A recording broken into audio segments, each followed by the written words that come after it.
అబ్రహాము దేవుని మాట విన్నాడు. అబ్రహాము బలిపీఠాలు కట్టాడు. అబ్రహాము దేవునికి విధేయుడయ్యాడు.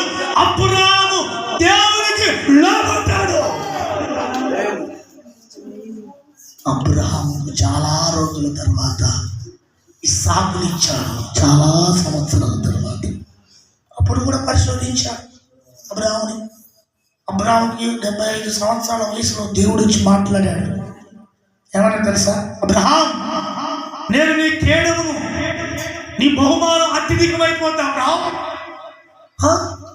ఏమయ్యా, నా కేడాలు, నా బహుమానాలు, నా ఆస్తులు, నా అంతస్తులు, నా యావదాస్తి, నాకు ఇచ్చిన ఇవన్నీ ఆస్తి ఎవరు తింటారయ్యా? నా దాసుడే ఎలియాజరే నా యావదాస్తికి వారసుడైపోతాడు. నా కడుపున బిడ్డలు లేరే ఎంత ఆస్తి ఇస్తేందయ్యా, ఎంత సంపదిస్తేంది, నాకు బిడ్డలు లేరు కదా అని దేవునితో అడిగితే దేవుడు అన్నాడు, ఒరే నాయనా, నువ్వు ఆకాశం వైపు చూడయ్యా, నువ్వు ఆకాశం వైపు చూడు, ఆకాశం వైపు చూడు. బైబిల్లో తెలుసా, మీ కన్నులు ఆకాశం వైపు తేరి చూడండి అంటాడు. ఆమేన్. ఎక్కడికి చూడాలంట? ఆకాశం వైపు చూడాలి. మనం ఆకాశం వైపు చూడం, ఈ భూ సంబంధమైన వాటి కొరకే చూస్తాం. పాపం నాకు కూడా అనిపించింది. నేను ఈరోజు ఇంచుమించు 3 ఆదివారాలు చాలా కష్ట పరిస్థితిలో ఉన్నా. మామూలు పరిస్థితి కాదు. దేవునికి మహిమ కలుగును గాక. నేను అనుకుంటున్నాను, బలారాధన మంచి వాతావరణం, చక్కగా ప్రజలు వస్తా ఆరాధన చేయొచ్చు. ఎందుకంటే మన సంఘంలో బలారాధనకే కాస్త కోస్తో మనకు కొంచెం చేయి తిరుగుడు ఉంటుంది అనుకుంటే చూడండి. బలారాధనకి ఎట్లయినా అంటే ఆకాశం వైపు చూడకుండా సంఘం వైపు చూశాను. ఆకాశం వైపు చూడకుండా ఎక్కడ చూశాను చెప్పండి? నేను సంఘం వస్తుంది మొదటి ఆదివారం. వాళ్ళ ప్రతిష్టాత్మలు దర్శనం బాగా, వాళ్ళు హృదయపూర్వకమైన కానుకలు, ఇక భోజనాలు చేద్దామనుకున్నాం. ఈ వారం భోజనాలు పెట్టామనుకున్నాం. దేవుని బిడ్డలారా, అందుకని బైబిల్లో ఒక చక్కటి మాట కొలసి రాసిన పత్రికలో 3వ అధ్యాయంలో త్వరగా చదవండి. మొదటి వచ్చింది అనుకుంటారు. కొలసి 3 త్వరగా చదవండి. కొలసి 3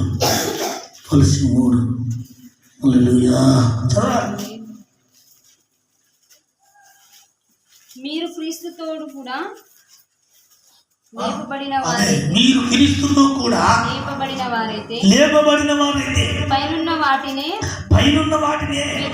వెతకండి. ఇంకో కొంచెం తగ్గించుకోండి. పైనున్న వాటినే వెతకండి. మీరు క్రీస్తుతో కూడా లేపబడిన వారైతే పైనున్న వాటినే వెతకండి. హల్లెలూయా. పైనున్న వాటిని వెతక మనుషులంతా ఏం చేస్తున్నారు తెలుసా?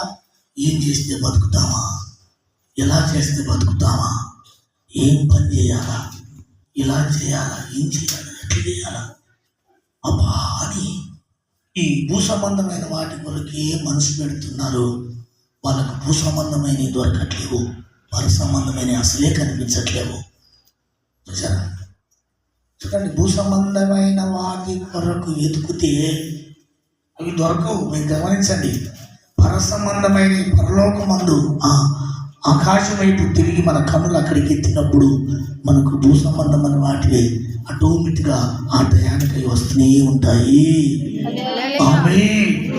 అందుకే కీర్తనకారులు 123లో ఒక చక్కటి మాట, ఆ యాత్ర కీర్తన అంటారు. కానీ మొదటి వచనంలో 123 కీర్తనలో చక్కటి మాట ఉంటుంది. దేవునికి స్తోత్రం కలుగు. ఆకాశమందు ఆసీనుడైన వాడా నీ తట్టు దేవునికి స్తోత్రం కలుగును గాక. కట్టు సప్పట్లు కట్టు ప్రభుని స్తుతించు.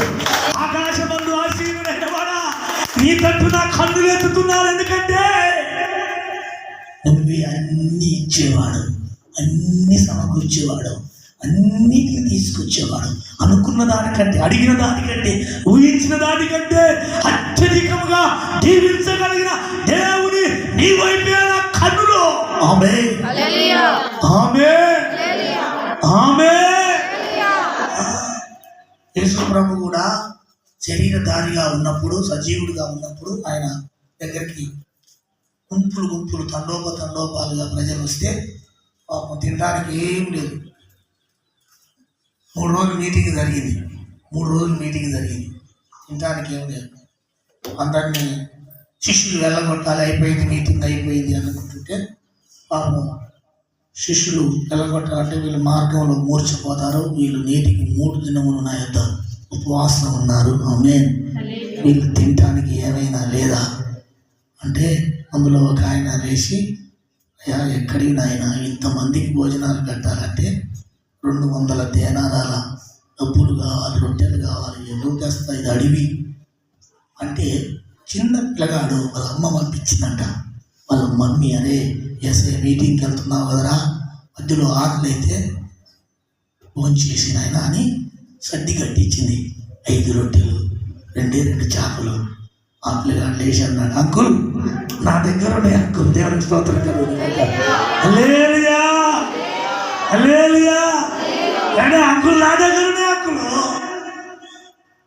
ఇన్నున్నాయినా 5 రొట్టెలు 2 చేపలు మా అమ్మ పంపింది వరకు అవి ఎక్కడ అయిపోతాయి అంటే యేసు ప్రభు అన్నాడు, ఒరే నాయనా అవి నా దగ్గరికి తీసుకొని రండి. ఇష్టపట్టుకుంటా హల్లెలూయా. అవి నా దగ్గర తీసుకొని రమ్మన్నప్పుడు యేసయ్య దగ్గరికి వస్తే ఆ రొట్టెలు 2 చేపలను పట్టుకొని ఆయన ఆకాశం వైపు కనులెత్తి కృతజ్ఞతాస్తుతులు చెల్లించి ఇరిచి ఒక్కొక్కరిని భక్తులుగా కూర్చోబెట్టి వడ్డించినప్పుడు ఇంచుమించు 5,000